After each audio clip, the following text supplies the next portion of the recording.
ಪಂಡಿತ್ ರಾಮಕೃಷ್ಣರೇ, ನೀವು ಸುಳ್ಳು ಹೇಳ್ತಾ ಇದ್ದೀರಾ. ಮಹಾರಾಜ್ರೆ, ಪಂಡಿತರು ನನಗೇನಿದು ಸ್ತ್ರೀ ವೇಷ ಕೊಟ್ಟಿದ್ದಾರೋ ಇದೇ ವೇಷನ ಬೇರೆ ಯಾವ ವ್ಯಕ್ತಿಗೆ ಹಾಕಿದ್ರೂ ಅವನು ಪ್ರೇತಾತ್ಮ ತರನೇ ಕಾಣಿಸ್ತಾನೆ. ಮಹಾರಾಜ್ರೆ, ಇದು ಎಂತ ವಿಪರ್ಯಾಸ. ಮಹಾರಾಜ್ರೆ, ನನಗನುಮಾನ ಇತ್ತು. ನಾನು ಅನ್ಕೊಂಡೆ ನನಗೆ ಭ್ರಮೆ ಅಂಟಿತ್ತು. ಇದಂತೂ ಸಾಧ್ಯನೇ ಇಲ್ಲ ನೋಡಿ. ಮಹಾರಾಜ್ರೆ, ಆವಾಗ ಪಂಡಿತ ರಾಮಕೃಷ್ಣ ಜಮೀನ್ದಾರ್ ವೆಂಕಟರಮಣ ಅವರಿಗೆ ಅವಮಾನ ಮಾಡಿ ಸಂತುಷ್ಟರಾಗದೆ ಹೋಗಿದ್ರೆ, ಈಗ ಅವರ ಪುತ್ರ ವಿಷ್ಣು ರಮಣ ಅವರನ್ನ ಅವಮಾನ ಮಾಡಿ ಸಂತುಷ್ಟರಾಗ್ತಾ ಇದ್ದಾರೆ. ಅದು ಅಲ್ಲದೆ ಆತನಿಗೆ ಸ್ತ್ರೀ ವೇಷವನ್ನು ಹಾಕಿಸಿ ಅವರ ಜೊತೆಗೆ ಅಮೃತ ಆತ್ಮದ ಆಟ ಆಡೋದಕ್ಕೆ ಸುಮ್ಮನೆ ಆರೋಪನೂ ಮಾಡ್ತಾ ಇದ್ದಾರೆ. ಮಹಾರಾಜರೇ, ನಾವು ನಿಮ್ಮ ಆಮಂತ್ರಣದ ಮೇರೆಗೆ ವಿಜಯನಗರಕ್ಕೆ ಬಂದ್ವಿ. ನಿಮ್ಮ ದರ್ಶನ ಪ್ರಾಪ್ತವಾಗುವ ಸೌಭಾಗ್ಯ ಸಿಗಲಿ ಅಂತ. ಆದರೆ ಮಹಾರಾಜರೇ, ಇಂಥ ಅವಮಾನ ನಮಗೆ ಜೀವನದಲ್ಲಿ ಯಾವತ್ತೂ ಆಗಲಿಲ್ಲ. ವಾ ಪಂಡಿತ್ರೆ, ವಾ. ನಮ್ಮ ಧರ್ಮಶಾಲೆಯಲ್ಲಿ ನಿಮ್ಗೆ ಎಂತ ಸತ್ಕಾರ ಮಾಡಿದ್ವಿ, ಎಷ್ಟು ಪ್ರೀತಿಯಿಂದ ನಿಮಗೆ ಭೋಜನ ಮಾಡಿಸಿದ್ವಿ. ಆ ತಪ್ಪಿಗೆ ನಮಗೆ ಈ ರೀತಿ ಶಿಕ್ಷೆ ಕೊಡ್ರ? ಆರೋಪ ಮಾಡೋಕ್ಕೂ ಮುಂಚೆ ನೀವು ಯೋಚನೆ ಮಾಡಬೇಕಾಗಿತ್ತು. ಧರ್ಮಶಾಲೆ ಬಂಗ್ಲೆಯಿಂದ 300 ಅಂಗ್ಲ ದೂರ ಇದೆ. ನಾವು ಏನಾದ್ರೂ ಈ ನಾಟಕ ಆಡ್ತಾ ಇದ್ರೆ ಆಗ ಮಹಾರಾಜ್ರೆ, ನಾವು ಅಷ್ಟು ಬೇಗ ಬಂಗ್ಲೆಗೆ ಹೇಗೆ ತಲುಪೋಕೆ ಸಾಧ್ಯ ಅಂತ ನೀವೇ ಹೇಳಿ. ಆದ್ರೆ ವಿಷ್ಣು, ಸಾಕು ಪಂಡಿತ ರಾಮಕೃಷ್ಣ, ನಿಮ್ಮ ಈ ಕೃತ್ಯ ಅತ್ಯಂತ ಕೀಳು ಮಟ್ಟದ್ದು. ನಾವು ನಿಮ್ಮಿಂದ ಇದನ್ನು ಆಶಿಸಿರಲಿಲ್ಲ. ಮಹಾರಾಜ್ರೆ, ಆತನ ಕಥೆಯ ಪ್ರಕಾರ ಪಂಡಿತ ರಾಮಕೃಷ್ಣ ದರ್ಬಾರ್ನಲ್ಲಿ ಯಾವುದೇ ಆತ್ಮವನ್ನ ಪ್ರಸ್ತುತಪಡಿಸಿಲ್ಲ. ಈಗ ನಮ್ಮೆಲ್ಲರ ಮತ್ತು ನಿಮ್ಮ ಪರಿಹಾಸ್ಯ ಮಾಡಿದ್ದಾನೆ. ಒಬ್ಬ ಧಾರ್ಮಿಕ ಮತ್ತು ಆಧರಣೀಯ ವ್ಯಕ್ತಿಯ ಅವಮಾನ ಮಾಡಿದ್ದಾನೆ. ಅವರ ಮಕ್ಕಳನ್ನ ದರ್ಬಾರಿಗೆ ಕರೆಸಿ ಹೀನ ಕೃತ್ಯವನ್ನ ಮಾಡಿದ್ದಾನೆ. ಇದೊಂದು ಶಿಕ್ಷಾರ್ಹ ಅಪರಾಧ ಮಹಾರಾಜ್ರೆ. ಪಂಡಿತ ರಾಮಕೃಷ್ಣನಿಗೆ ಅತಿ ಕಠಿಣವಾದಂತಹ ಶಿಕ್ಷೆ ಸಿಗಲೇಬೇಕು ಮಹಾರಾಜ್ರೆ. ಪಂಡಿತ ರಾಮಕೃಷ್ಣ, ನೀವು ಈ ದರ್ಬಾರಿನಲ್ಲಿ ಗಲಭೆ ಹುಟ್ಟಿಸಿದಿರಿ ಹಾಗೂ ರಮಣ ಕುಟುಂಬದ ಅವಮಾನ ಮಾಡಿದ್ದೀರಿ. ನೀವು ನಮ್ಮನ್ನು ವಿವಶ ಮಾಡಿದಿರಿ. ಮಂತ್ರಿಗಳೇ, ಮಹಾರಾಜರೇ, ಪಂಡಿತ ರಾಮಕೃಷ್ಣನನ್ನು ಈ ಕ್ಷಣವೇ ಬಂಧಿ ಮಾಡಿ.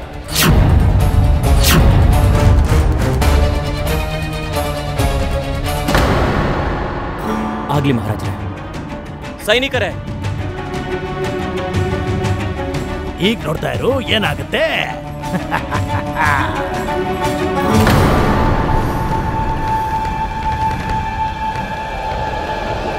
ನಿಲ್ಲಿ ಮಹಾರಾಜರೇ.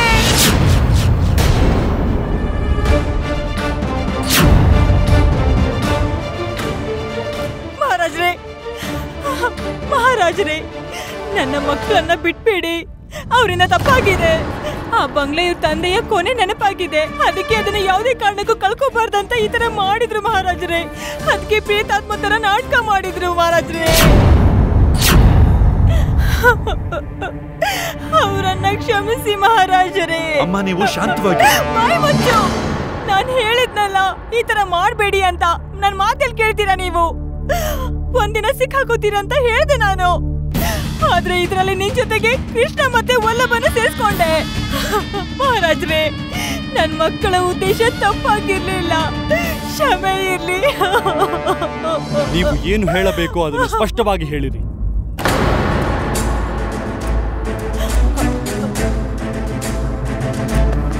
ನಾವು ನಿಮ್ಮನ್ನೇ ಕೇಳುತ್ತಿರುವುದು.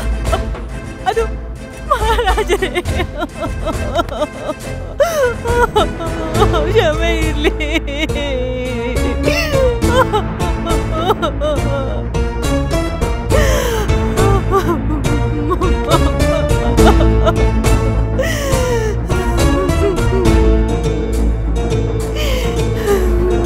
ಮಹಾರಾಜ್ರೆ, ನಾನು ನನ್ನ ತಪ್ಪನ್ನ ಒಪ್ಕೊಳ್ತಾ ಇದ್ದೀನಿ. ಮಹಾರಾಜ್ರೆ, ನಾನೇ ನನ್ನ ಸಹೋದರರಾದ ಕೃಷ್ಣ ಮತ್ತೆ ವಲ್ಲಭರ ಜೊತೆಗೂಡಿ ಈ ಪ್ರೇತಾತ್ಮನ ನಾಟಕವನ್ನು ಮಾಡ್ತಾ ಇದ್ದೆ.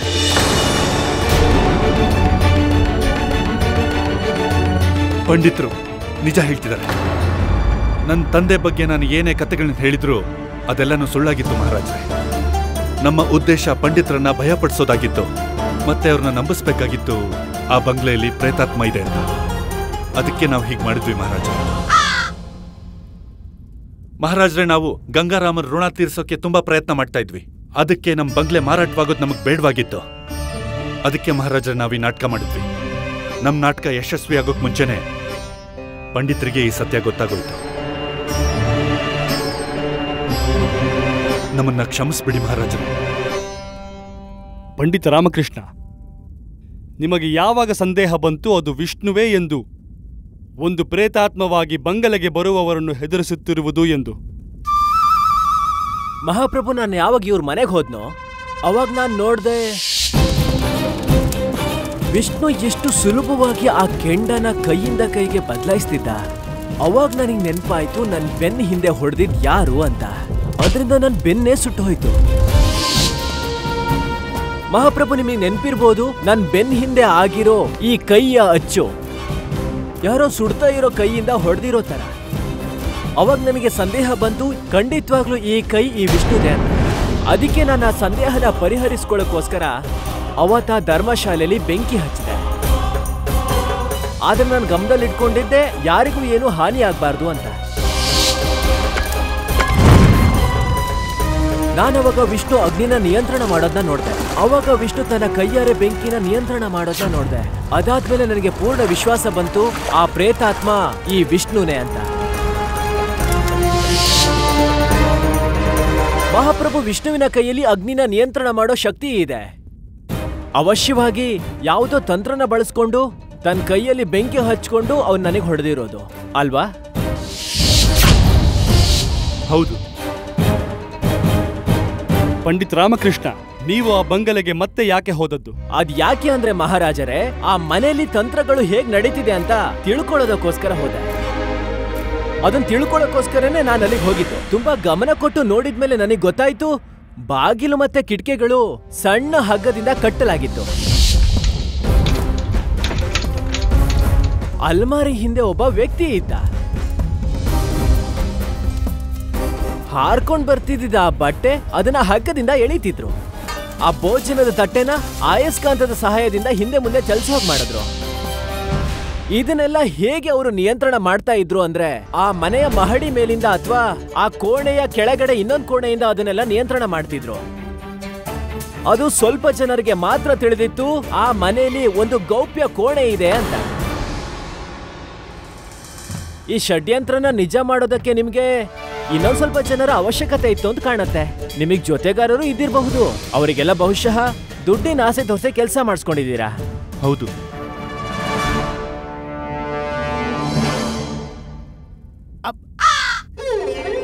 ಆದ್ರೆ ಆ ಕಾಗೆ ಬಂದಿತ್ತಲ್ಲ, ಕಾಗೆ ಅದೇ ನನ್ನ ಹಿಂದೆ ಬಿದ್ದಿತ್ತಲ್ಲ, ಅದು ಏನದು? ಆ ಮನೆಯಲ್ಲಿ ನಿಜವಾಗ್ಲೂ ಇದ್ದಿದ್ದೇನು ಅಂದ್ರೆ ಅದೇ ಆ ಕಾಗೆ ಮಾತ್ರ. ಅದಕ್ಕೆ ತರಬೇತಿ ನೀಡಲಾಗಿತ್ತು ಆಕ್ರಮಣ ಮಾಡೋಕೆ. ಮಹಾಪ್ರಭು, ನಾನು ಆ ಮನೆಗೆ ಹೋದಾಗ ಆಶ್ಚರ್ಯನಾದೆ. ನಾನಂತೂ ಅನ್ಕೊಂಡೇ ಇರ್ಲಿಲ್ಲ ಈ ಪ್ರೇತಾತ್ಮ ಅಷ್ಟು ಬೇಗ ಅಲ್ಲಿ ಹೋಗಿ ತಲುಪುತ್ತೆ ಅಂತ. ಯಾಕೆ ಅಂದ್ರೆ ತುಂಬಾ ಶ್ರಮ ವಹಿಸಿ ನಾನಾ ಊರಿಗೆ 3 ಗಂಟೆ ರಾತ್ರಿ ಹೋಗಿ ತಲುಪ್ತೆ. ಅಲ್ಲಿ ವಿಷ್ಣು ಕೂಡ ಬಂದಿದ್ದ. ನಾನ್ ಪ್ರೇತಾತ್ಮನ ಮತ್ತೆ ನೋಡ್ದೆ. ಇದನ್ ನೋಡಿ ನನಗನ್ನಿಸ್ತು ನನ್ ಪ್ರಾಣ ಸಂಕಟದಲ್ಲಿದೆ ಅಂತ. ಒಂದ್ ವೇಳೆ ನನಗೆಲ್ಲ ಸತ್ಯ ಗೊತ್ತಿದೆ ಅಂತ ಇವ್ರಿಗೇನಾದ್ರೂ ಗೊತ್ತಾಗಿದ್ದಿದ್ರೆ ನನ್ ಪರಿಸ್ಥಿತಿ ಏನಾಗ್ತಿತ್ತು ಗೊತ್ತಿಲ್ಲ. ನಾನ್ ಬೇರೆ ಒಬ್ನೇ ಇದ್ದೆ. ಅದಕ್ಕೋಸ್ಕರನೇ ಆ ಮನೆಯಲ್ಲಿ ನಾನು ಮೂರ್ಛೆ ಹೋಗಿದ್ ತರ ನಾಟಕ ಆಡ್ದೆ. ಇವಾಗ ಪ್ರಶ್ನೆ ಏನು ಅಂದ್ರೆ, ಈ ವಿಷ್ಣು ಅಷ್ಟು ಬೇಗ ಆ ಮನೆಗೆ ಹೇಗ್ ತಲುಪಿದ ಅಂತ. ಯಾಕೆಂದ್ರೆ ಆ ಊರಿಂದ ಈ ಮನೆಗೆ 300 ಮೈಲಿ ದೂರ ಇದೆ. ಒಂದ್ ವೇಳೆ ನದಿನ ದಾಟಿದ್ರೆ ಕೇವಲ ಅರ್ಧ ದಿನದಲ್ಲಿ ಬಂದು ತಲುಪಬಹುದು.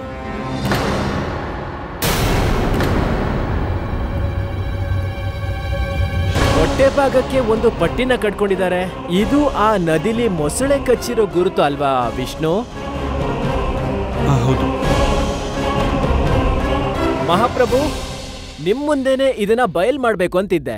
ಇದಕ್ಕೋಸ್ಕರ ರಾಮಣ್ಣ ಕುಟುಂಬ ವಿಜಯನಗರಕ್ಕೆ ಬರೋದು ತುಂಬಾ ಅವಶ್ಯಕತೆ ಇತ್ತು. ಅದಕ್ಕೋಸ್ಕರ ನಾನು ಈ ಷಡ್ಯಂತ್ರ ಮಾಡಿದೆ. ಆದ್ರೆ 3 ಜನ ಸಹೋದರರು ಈ ಅಪರಾಧನ ಸ್ವೀಕಾರ ಮಾಡ್ಲಿಲ್ಲ. ಈ ಯೋಜನೆಗೆ ಮಂತ್ರಿಗಳು ಸಹಕಾರ ನೀಡಿದ್ರು. ಹೀಗೆ ಅವ್ರ ತಾಯಿಯಿಂದ ಸತ್ಯ ಗೊತ್ತಾಗತ್ತೆ. ಉತ್ತಮ, ಅತ್ಯುತ್ತಮ. ಪಂಡಿತ ರಾಮಕೃಷ್ಣ, ನೀವು ಆ ಬಂಗಲೆಯ ರಹಸ್ಯವನ್ನ ಬಿಚ್ಚಿಟ್ಟು ಮೃತ ಆತ್ಮದ ಕಥೆಯನ್ನ ಸಮಾಪ್ತಿ ಮಾಡಿದ್ದೀರಾ. ಒಳ್ಳೇದಾಯ್ತು. ಹಾಗೆ ಮಹಾರಾಜೇ, ದುರಾದೃಷ್ಟವಶಾತ್ ನಾನು ಅಲಮಾರಿ ಒಳಗಡೆ ಸಿಕ್ಕಾಕೊಳ್ಳದೆ ಹೋಗಿದ್ದಿದ್ರೆ ಪಂಡಿತ ರಾಮಕೃಷ್ಣ ಏನ್ ಮಾಡಿದಾನೋ ಅದನ್ನೇ ಮಾಡ್ತಿದ್ದೆ. ಖಂಡಿತ. ಇವನೇನ್ ಮಾಡಿದಾನೋ ಈಗ, ಅದಕ್ಕೋಸ್ಕರ ಇವನಿಗೆ ಏನು ಆಚಾರ್ಯರೇ? ಪುರಸ್ಕಾರ ಮಾಡಬೇಕು ಮಹಾರಾಜರೇ. ಎಂತ ಮಾತು ಆಚಾರ್ಯರೇ, ನನ್ ಭಾಗ್ಯ ಇದು. ನೀವು ನನ್ನನ್ನ ಪ್ರಶಂಸೆ ಮಾಡಿದ್ರ? ಆಗ್ಲಿ ಆಗ್ಲಿ. ನೀವು ಅದಕ್ಕೆ ಯೋಗ್ಯರು ಪಂಡಿತ ರಾಮಕೃಷ್ಣ. ನೀವು ಮಾಡಿರುವ ಕಾರ್ಯ ನಿಸ್ಸಂದೇಹವಾಗಿ ಪ್ರಶಂಸನೀಯ. ಹಾಗೆ ಮಹಾರಾಜ್ರೆ, ಅದಕ್ಕೂ ಮುಂಚೆ ನಾನೊಂದು ಕೆಲಸ ಮಾಡಲೇಬೇಕಾಗಿದೆ. ನಾವು ನಿಜವಾದ ಅಪರಾಧಿಗೆ ಶಿಕ್ಷೆ ಕೊಡಬೇಕಾಗಿದೆ. ಇಲ್ಲ ಮಹಾರಾಜ್ರೆ, ನನ್ ಮಕ್ಳಿಂದ ತಪ್ಪಾಗಿದೆ, ಆದ್ರೆ ಯಾರಿಗೂ ಹಾನಿ ಮಾಡೋ ಉದ್ದೇಶ ಇರ್ಲಿಲ್ಲ. ಇವ್ರ ತಂದೆ ತುಂಬಾನೇ ದಾನಿಗಳು, ಇಡೀ ಜೀವನ ದಾನ ಧರ್ಮ ಅಂತ ಸೇವೆ ಮಾಡ್ತಾನೆ ಇದ್ರು. ಈಗ ನಮ್ಮ ಹತ್ರ ಏನು ಉಳ್ಕೊಂಡಿಲ್ಲ. ಈ ಪೂರ್ವಜರ ಬಂಗ್ಲೆ ಬಿಟ್ಟು ನಮ್ಮ ಹತ್ರ ಏನು ಉಳ್ದಿಲ್ಲ ಮಹಾರಾಜ್ರೆ. ನನಗೆ ಅಂತ ಬರೀ 3 ಮಕ್ಕಳಿದ್ದಾರೆ ಮಹಾರಾಜ್ರೆ. ಕ್ಷಮೆ ಇರ್ಲಿ, ನಮ್ಮನ್ನ ಕ್ಷಮಿಸಿ. ವಿಷ್ಣು, ವಲ್ಲಭ, ಕೃಷ್ಣ, ನೀವು 3 ಜನ ನಿಮ್ಮ ಸ್ವರ್ಗೀಯ ತಂದೆ ವೆಂಕಟರಮಣರ ಅವಮಾನ ಮಾಡಿದ್ದೀರಿ. ಇದು ಅತ್ಯಂತ ದುಃಖವಾದದ್ದು ಹಾಗೂ ನಾಚಿಕೆಯ ವಿಷಯ. ಮಹಾರಾಜ್ರೆ, ನಾವೇನೇ ಮಾಡಿದ್ರು ನಮ್ಮ ತಂದೆಗೋಸ್ಕರನೇ ಮಾಡಿದ್ದು. ಆ ಬಂಗ್ಲೆ ಅವ್ರು ಕೊಟ್ಟ ಕೊನೆ ಆಸ್ತಿಯಾಗಿತ್ತು, ಅದನ್ನ ಕಳ್ಕೊಳಕ್ ನಮಗೆ ಇಷ್ಟ ಇರ್ಲಿಲ್ಲ. ನಮ್ಮನ್ನ ಕ್ಷಮಿಸ್ಬಿಡಿ ಮಹಾರಾಜ್ರೆ. ನಿಮ್ಮ ಉದ್ದೇಶವೇನೇ ಇರಲಿ, ಈ ಘೋರ ಅಪರಾಧಕ್ಕೆ ನಿಮಗೆ ದಂಡನೆ ಖಂಡಿತ. ಮಂತ್ರಿಗಳೇ, ಮಹಾರಾಜರು, ಈ 3ವರಿಗೂ ಈ ಘೋರ ಅಪರಾಧಕ್ಕಾಗಿ 10 ಚಾಟಿ ಏಟು ಕೊಡಿ. ಆಗ್ಲಿ ಮಹಾರಾಜ. ಮಹಾಪ್ರಭು, ನಾನೇನೋ ಹೇಳಬೇಕು. ನಮಗೆ ಗೊತ್ತು ಪಂಡಿತ ರಾಮಕೃಷ್ಣ, ನೀವು ಏನು ಹೇಳಬಯಸುತ್ತೀರಿ ಎಂದು. ವಲ್ಲಭ, ವಿಷ್ಣು, ಕೃಷ್ಣ ಅಪರಾಧಿಗಳಲ್ಲ ಎಂದು, ಹಾಗೂ ಇವರ ಸ್ವರ್ಗೀಯ ತಂದೆ ವೆಂಕಟರಮಣರ ಒಳ್ಳೆ ಕಾರ್ಯಗಳನ್ನು ಮನಸ್ಸಿನಲ್ಲಿ ಇಟ್ಟುಕೊಂಡು ನಾವು ಆದೇಶ ನೀಡುತ್ತೇವೆ, ರಮಣ ಪರಿವಾರಕ್ಕೆ ಅವರ ಬಂಗಲೆಯನ್ನು ಹಿಂತಿರುಗಿಸಿ ಎಂದು. ಇನ್ನು ಗಂಗಾರಾವ್ ವಿಷಯಕ್ಕೆ ಬಂದರೆ, ಅವರಿಗೆ ನಮ್ಮ ರಾಜಕೋಶದಿಂದ ಅವರ ಹಣವನ್ನು ಬಡ್ಡಿ ಸಮೇತ ಹಿಂತಿರುಗಿಸಿ. ಮಹಾರಾಜ ಕೃಷ್ಣದೇವರಾಯರಿಗೆ, ಮಹಾರಾಜ ಕೃಷ್ಣದೇವರಾಯರಿಗೆ, ಮಹಾರಾಜ ಕೃಷ್ಣದೇವರಾಯರಿಗೆ. ಹಾಗೂ ಪಂಡಿತ ರಾಮಕೃಷ್ಣ, ನೀವು ಇನ್ನೊಂದು ಬಾರಿ ನಿರೂಪಿಸಿದಿರಿ, ನೀವು ನಿಮ್ಮ ಬುದ್ಧಿ ಕೌಶಲ್ಯದಿಂದ ಯಾವುದೇ ಸಮಸ್ಯೆಗೆ ಪರಿಹಾರ ಹುಡುಕುವಿರಿ ಎಂದು. ನಾವು ಪ್ರಸನ್ನರಾಗಿದ್ದೇವೆ ಹಾಗೂ ಗರ್ವವಿದೆ. ನೀವು ವಿಜಯನಗರದ ಶೋಭೆ ಎಂದು, ಹಾಗೂ ಇದಕ್ಕಾಗಿ ನಿಮಗೆ ಪುರಸ್ಕೃತ ನೀಡುತ್ತೇವೆ. ಮಹಾಪ್ರಭು, ಪ್ರೇತಾತ್ಮನ ಎದುರಿಸಿ ನನಗೆ ನಾನೇ ತುಂಬಾ ಉಪಕಾರ ಮಾಡ್ಕೊಂಡಿದ್ದೀನಿ. ಈ ಘಟನೆ ಆದ್ಮೇಲೆ ನನ್ನ ಹೃದಯದಲ್ಲಿದ್ದ ಪ್ರೇತಾತ್ಮದ ಭಯ ಶಾಶ್ವತವಾಗಿ ಅಳಿಸೋಯ್ತು. ಮಹೋದಯರೇ, ನೀವು ಧನ್ಯರು. ಭಯ ಪಡಿಸಿದ್ರು, ಭಯ ಪಡಿಸಿದ್ರು.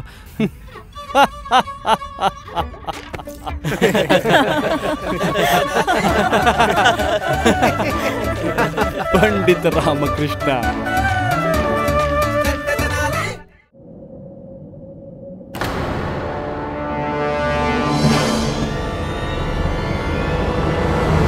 ಪಂಡಿತ ರಾಮಕೃಷ್ಣ, ಮಹಾಪ್ರಭು, ಗಮನವಿಟ್ಟುಕೊಳ್ಳಿ, ಯಾರು ಜೀವಂತವಾಗಿ ಉಳಿಯಬಾರದು. ಮಹಾಪ್ರಭು, ನಮ್ಮ ಶತ್ರುಗಳ ಸೈನ್ಯ ಎಷ್ಟು ದುಡ್ದಿದೆ ಅಂದ್ರೆ ನಾವಿಬ್ರು ಯಾವುದೇ ಕಾರಣಕ್ಕೂ ಜೀವಂತವಾಗಿ ಬದುಕೋ ಯಾವ ಅವಕಾಶನೂ ಉಳಿದಿಲ್ಲ. ಪಂಡಿತ ರಾಮಕೃಷ್ಣ, ಮಹಾಪ್ರಭು, ನಾವು ಹೇಳಿದರ ಅರ್ಥವೇನೆಂದ್ರೆ ಶತ್ರುಗಳು ಬದುಕಬಾರದು ಎಂದು. ಒಂದು ಕೆಲಸ ಮಾಡಿ, ನೀವು ಇವರನ್ನು ಸಂಭಾಳಿಸಿ, ನಾನು ಅಲ್ಲಿ ಹೋಗುತ್ತೇನೆ.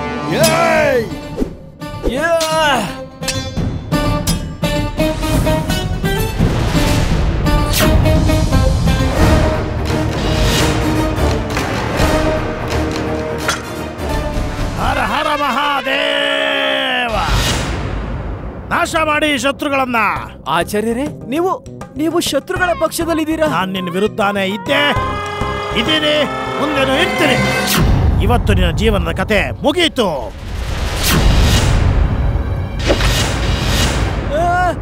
ಬೇಡ ಆಚಾರ್ಯರೇ, ಆತರ ಮಾಡಬೇಡಿ. ಅದು ಈಟಿ, ಹಾರ ಅಲ್ಲ. ಅದನ್ನ ಹಾಕೊಂಡು ಸೌದಾಮಿನಿ ದೇವಿಯ ನೃತ್ಯ ನೋಡಕ್ ಹೋಗೋಕೆ ಇದೇ ರೀತಿ ಕಠಿಣವಾದಂತ ದಂಡನೆ ಕೊಡಬೇಕು ನಿನಗೆ. ನಿನ್ನ ಅಧಿಕ ಪ್ರಸಂಗದ ಮಾತುಗಳು ಇಲ್ಲಿಗೆ ಮುಕ್ತಾಯ. ಹರ ಹರ ಮಹಾದೇವ.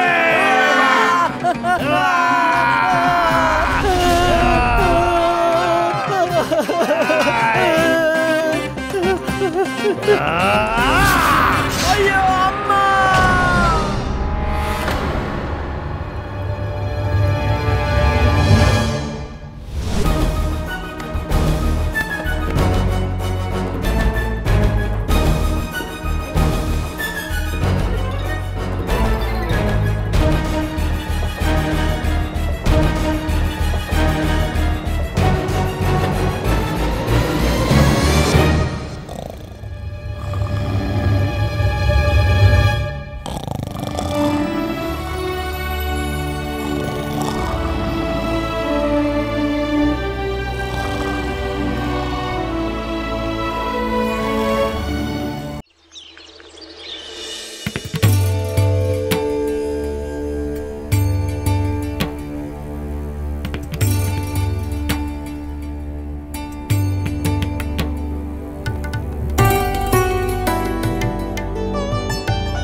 ಹೇ ಮಾತೆ, ಇವತ್ತು ನವರಾತ್ರಿಯ ಮೊದಲನೇ ದಿನ. ನಮ್ಮ ಮೇಲೆ ನಿಮ್ಮ ಆಶೀರ್ವಾದ ಸದಾ ಇರ್ಲಿ. ತಾಯಿ ದುರ್ಗೆ, ತಾಯಿ ಸರಸ್ವತಿ, ತಾಯಿ ಲಕ್ಷ್ಮಿ ನಮ್ಗಳ ಮೇಲೆ ನಿಮ್ ಕೃಪೆನ ಸದಾ ಇಟ್ಟಿರಿ. ಮನೇಲಿ ಯಾವತ್ತೂ ಧನ ಧಾನ್ಯಕ್ಕೆ ಕಡಿಮೆ ಆಗ್ಬಾರ್ದು. ಮನೇಲಿ ಯಾವತ್ತೂ ಧನರಾಶಿ ಕಡಿಮೆನೆ ಆಗ್ಬಾರ್ದು. ಹಾಗೆ ಧನನ ಕೊಡ್ತಾನೆ ಹೋಗಿ ಕೊಡ್ತಾನೆ ಹೋಗಿ ಕೊಡ್ತಾನೆ ಹೋಗಿ. ಕೊಡ್ಬೇಕಲ್ವಾ? ಆದ್ರೆ ಅಮ್ಮ, ಆ ದುಡ್ಡನ್ನ ನೋಡಿದ ತಕ್ಷಣನೇ ನಮ್ಮ ಮನ್ಸಲ್ಲಿ ಯಾವುದೇ ಅಹಂಕಾರ ಬರ್ದೇ ಇರ್ಲಿ. ಆ ದುಡ್ಡಿಂದ ಬಡವರು ದುಃಖಿಗಳಿಗೆ ಸಹಾಯ ಮಾಡುವಂತಾಗ್ಲಿ. ಹೇ ದೇವಿ ಸರಸ್ವತಿ, ನನ್ ವಿದ್ಯೆಯಲ್ಲಿ ನಾನ್ ಯಾವಾಗ್ಲೂ ಮೊದಲನೇ ಸ್ಥಾನದಲ್ಲಿ ಇರಂಗ್ ಮಾಡು. ಮತ್ತೆ ನನ್ ಜ್ಞಾನ ಕೂಡ ಯಾವಾಗ್ಲೂ ಎತ್ತುತ್ತಾ ಇರು. ಮತ್ತೆ ಅವನಿಗೆ ಸದ್ಬುದ್ಧಿ ಕೊಡು, ಮುಂದಿನ ಕಕ್ಷಕ್ಕೆ ಹೋಗೋ ಹಾಗೆ. ಮತ್ತೆ ಆ ಬುದ್ಧಿನ ಒಳ್ಳೆ ಕೆಲ್ಸಕ್ಕೆ ಮಾತ್ರ ಬಳಸೋ ಹಾಗೆ. ಏನು ಅಂದ್ರೆ, ಹೇ ತಾಯಿ ದುರ್ಗೆ, ಇವ್ರಿಗೆ ಜಾಸ್ತಿ ಶಕ್ತಿ ಕೊಡು. ಅಮ್ಮ, ಇನ್ನೂ ಶಕ್ತಿ ಬೇಕಾ ನಿಂಗೆ? ನಿನಗ್ ಒಂದೊಣ್ಣೆ ಇರೋದ್ ಸಾಕಾಗಲ್ವಾ ನನಗೆ ಹೊಡಿಯೋಕೆ? ಹೇ ಅಮ್ಮ, ಎಷ್ಟು ಶಕ್ತಿ ಕೊಡು ಅಂದ್ರೆ ಇನ್ನೊಬ್ರಿಗೆ ಸಹಾಯ ಆಗೋ ತರ. ಈ ಶಕ್ತಿಯಿಂದ ನಮಗೆ ಅಸೂಯೆ ಬರ್ದೇ ಇರ್ಲಿ. ನಮ್ ಕಾಲು ಯಾವಾಗ್ಲೂ ಭೂಮಿನ ತಾಕ್ತಾ ಇರ್ಲಿ, ಮತ್ತೆ ದೃಷ್ಟಿ ಕೆಳಗಿರ್ಲಿ. ಯಾಕೆ ಅಂದ್ರೆ ನಾವು ಯಾವತ್ತೂ ಕೆಳಗ್ ಬೀಳ್ಬಾರ್ದು. ಅಯ್ಯೋ ಭಗವಂತ, ನಾನ್ ಬಚಾವಾದೆ. ಅಯ್ಯೋ ಗೊಂಬೆಗಳು ಗೊಂಬೆಗಳು, ಇದು ಆಟ ಆಡೋದಕ್ಕಲ್ಲ. ಲಾಮ, ಗೊಂಬೆಲ್ ಆಟದಂಗಿಲ್ಲ ಅಂದ್ರೆ ಮತ್ತೆ ಇಲ್ಲಿ ಯಾಕಿದ್ದಿದ್ಯಾ? ಗುಂಡಪ್ಪ, ಈ ಗೊಂಬೆಗಳನ್ನ ನವರಾತ್ರಿ ಹಬ್ಬಕ್ಕೆ ಅಂತ ಜೋಡಿಸಿದ್ದಾರೆ. ಅದ್ಲೇನದು? ಇದು ತುಂಬಾ ಹಳೆ ಸಂಪ್ರದಾಯ. ಇದನ್ನ ಮಹಿಳೆಯರು ಮತ್ತೆ ಬಾಲಕಿಯರು ಇದರ ಉತ್ಸವ ಮಾಡ್ತಾರೆ. ಮತ್ತೆ ಇದನ್ನು ಹೇಳ್ತಾರೆ, ನವರಾತ್ರಿಯ 9 ದಿನನೂ ಕೂಡ ಮಹಾದುರ್ಗಾ, ಮಹಾಲಕ್ಷ್ಮಿ, ಮಹಾಸರಸ್ವತಿ ವಾಸ ಮಾಡ್ತಾರೆ. ಇದರಿಂದ ತುಂಬಾ ಒಳ್ಳೇದಾಗತ್ತೆ. ಅಯ್ಯೋ, ಪೀಳಿಗೆಯಿಂದ ಈ ಗೊಂಬೆಗಳ ಹಬ್ಬನ ಆಚರಿಸ್ಕೊ ಬಂದಿದ್ದಾರೆ. ಇದು ನಮ್ಮ ಸಂಸ್ಕೃತಿ ಸಂಸ್ಕಾರದ ಪ್ರತೀಕವಾಗಿದೆ ಅಲ್ವಾ ಅಮ್ಮ? ಶಾರದಾ, ನಾನೇನಾದ್ರೂ ತಪ್ಪು ಹೇಳದ್ನಾ? ಇಲ್ಲ. ಮತ್ತೆ ಅಮ್ಮನಿಗೆ ಏನಾಯ್ತು? ಅವ್ರು ಯಾಕೆ ಹಾಕೋದ್ರು? ನನಗೆ ಅಮ್ಮನ್ ಸನ್ನೆ ಅಷ್ಟೇ ಅರ್ಥ ಆಗೋದು, ಅವ್ರ ಮನ್ಸಲ್ಲ.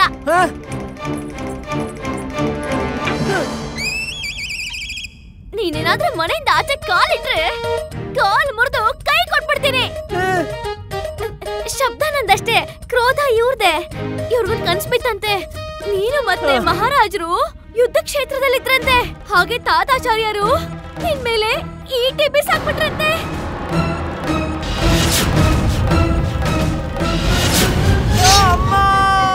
ಆಮೇಲೇನಾಯ್ತು? ಆಮೇಲೇನಾಯ್ತು? ಅವನಿಗೆ ಈಟಿ ತಗಲ್ತಾ ಇಲ್ವಾ? ಇನ್ನೇನ್ ಈಟಿ ತಗಲ್ಬೇಕು, ಅಷ್ಟಲ್ಲಿ ಎಚ್ಚರನೇ ಆಗ್ಬಿಡ್ತಂತೆ. ವಾ ವಾ ವಾ, ಕೇಳು ಅಮ್ಮ, ಈಶ್ವರ ನಿನ್ನ ದೀರ್ಘಾಯು ಮಾಡಿದಾನೆ. ನೀನೇ ನನ್ ರಕ್ಷಕ. ಕೇವಲ ನಿನ್ ಕಾರಣದಿಂದಾನೇ ನಾನ್ ಬದುಕಿರೋದು. ಹೇಳು.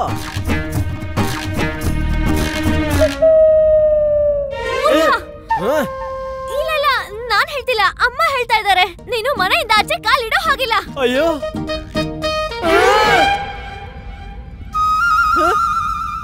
ಅಯ್ಯೋ, ನೀವೇನ್ ಮಾಡ್ತಿದ್ದೀರಾ? ದೃಷ್ಟಿ ಕೊಟ್ಟಿಡ್ತಾ ಇದಾರೆ, ಯಾರು ಕೆಟ್ಕೊಂಡ್ ಬೀಳ್ಬಾರ್ದು ಅಂತ. ಕಾಡ್ಗೆ ಬಳಿತಿದ್ದೀರೋ ಇಲ್ಲ ಮಸಿ ಬಳಿತಿದ್ದೀರೋ? ಅಯ್ಯೋ, ನನ್ ಮನೆಯಿಂದ ಹೋಗ್ಲೇ ಇಲ್ಲ ಅಂದ್ರೆ ಜನರ ದೃಷ್ಟಿ ಹೇಗ್ ಬೀಳುತ್ತೆ? ಈಗ ದಿನ ಪೂರ್ತಿ ಇಲ್ಲೇ ಇರ್ಬೇಕು, ಪೂಜೆ